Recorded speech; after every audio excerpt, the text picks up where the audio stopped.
Hey, welcome to this MB2-716 certification course, third part of 4 training course series. And in this, you will be learning Microsoft Dynamics 365 customization and configuration for solution, forms, views, and visualization. So welcome to this course, and I'm really excited to have you here. I'm sure that you must have taken part 1 and part 2, and in that you have learned a lot of things. So this is the third part of the training series. In case if you have not taken the first part and second part, then make sure you go back and take those courses, because that will help you learn, practice, and also prepare for the certification exam. So let's see what you will learn in this course. So the first thing you will learn is how to create and manage Microsoft Dynamics 365 solutions. So you'll learn, for example, what exactly the solutions. So first you will learn what exactly the solutions are, right? So why you should use solutions, and what are the different benefits and features available, how it can help developers, the people who are customizing Dynamics 365, to manage and distribute the customizations. So that's something you will learn. Then you will learn how to identify solution components. So before you can create the solution, you need to understand what are different components of the solution available and how can you fully utilize them. Then you'll be learning different solution types, right? So we'll be discussing about 2 different types of solutions, managed and unmanaged, and why you should use that. That's something we'll talk about in detail. Then you will be able to create a managed and unmanaged solution. So you will learn how you can create the managed and unmanaged solutions, how you can use it, and what are the different advantages and benefits of both. Then you will learn how to configure publishers and versions. Okay, so for every solution you must have a publisher.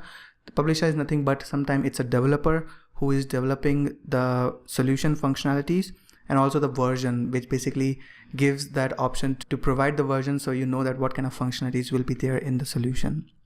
So you will learn how to do that.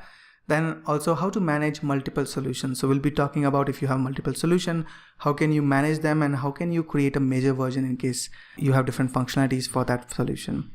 Then you will learn how to import and export solutions. This is the way you will send your customization to the customer environment or some other environment, right? And also in case if you want to import any functionality, then you can import solutions. So we'll see how you can do that and what are the considerations you should do. Right, so that's something you will learn in the solution. Then you will learn how to customize Dynamics 365 forms. So you will learn how to identify Dynamics 365 forms type, right? So we'll talk about different types of forms available. Forms are basically helping you to interact with one record of an entity, right? So you will use forms to facilitate data entry in Dynamics 365. Then you will learn how to build a form. You will also learn how to use specialized form components. So there are different components that you can add to forms, and there are some specialized form components as well. That's something we'll discuss in detail. Then how to implement access teams and subgrids. This basically allows you to give the record access to certain people, and that you can implement using access teams and subgrids. So that's something we'll discuss in detail, and I'll practically show you how you can give access. Then you will learn how to create editable grids, which basically allows you to edit the records right from the list, right? And you don't have to open the form to do that. So we'll discuss how to create editable grids, and we'll also discuss how can you create editable grids for different access levels, right? You have mobile access, you have tablet access, you have web access, right? So those things you will learn. Then you will learn how to work with navigation. So form has navigation. So we'll see how can you customize navigation, how can you add new components with the relationships, and then how can you go through that in Dynamics 365. Then you will be learning how to use multiple forms. So in case if you have multiple forms, then which form should be available by default, how to sort, right? And also how to make it available for different users. So that's something you will be learning in forms. Once you complete that, the next thing would be how to implement Dynamics 365 views and visualizations. So first we'll talk about how to identify the views types. Similarly, like form types, you have different types of views available. How to create, modify, manage, and delete views. We'll talk about each one in detail. I'm going to practically show you how you can do that.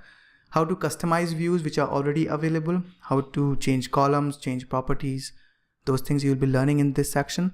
Then how to create system and personal charts. Now after the views, you will go into the visualization, which includes charts and dashboards. So first you will learn how to create system and personal charts, and what is the difference between two. Then you will learn how to identify the chart types that can be combined, because Dynamics 365 has a lot of charts available, and of course you cannot use the combination of every chart. So there's a combination that you must consider. I'll tell you what are the things that you can combine and use it. Then you will also use available series aggregation type. So that's something we'll be discussing. When you create a chart, you definitely define the series aggregation methods, right? And then how to customize the charts, how to import and export charts. So you don't have to create it from scratch. You can always import the chart which you have, or you can export the chart to give it to somebody to import in their environment, right? So that's something we'll discuss. Once the visualization part charts is complete, the next thing would be how to create dashboards and dashboard components. So we'll discuss what is the difference between charts and dashboards, how you can create dashboards, how you can customize dashboards, and how you can control access to dashboards by providing the security, right? So that's something you will be learning in views and visualizations. And then final topic, we'll be talking about how to configure Dynamics 365 for mobile devices. First thing is how to deploy the mobile client, how to identify available entities for the mobile client, like what entities you will be able to access using the mobile client, how to configure mobile navigation, how to design mobile form layouts. That's something we'll be discussing. How to create custom controls, right? On the mobile device, not every component will look nice or will facilitate easy data entry. So we'll talk about custom controls, and those custom controls can really help you facilitate data entry and get the information quickly in the mobile devices. Also, in case if you want to remove or hide some form components in the mobile, then you can use that. I'm going to show you how can you hide specific form content for the mobile devices. Then how to create multiple forms, and when you create multiple forms, what will be visible. And then you will be learning how to create mobile views and activities list. So this is something you will learn in the mobile devices. We have a lot of things to cover. And finally, I want you to go through the exam preparation notes, right? For every module, we have exam preparation notes. I want you to go through that and practice, right? And this course covers 25 to 30% of MB2-716 exam curriculum, because this is a third part. And I'm sure you must have taken the first and second part. If not, then I would highly recommend you to go for that. You'll be learning again 25 to 30% or 20 to 25% of the curriculum. And also I'm launching the part 4, which is the last part of this 4 training series. This will basically help you prepare for MB2-716 exam. And finally, we'll do a course review. So I'm really excited to have you on this journey. If you have any questions, feel free to ask, and let's get started.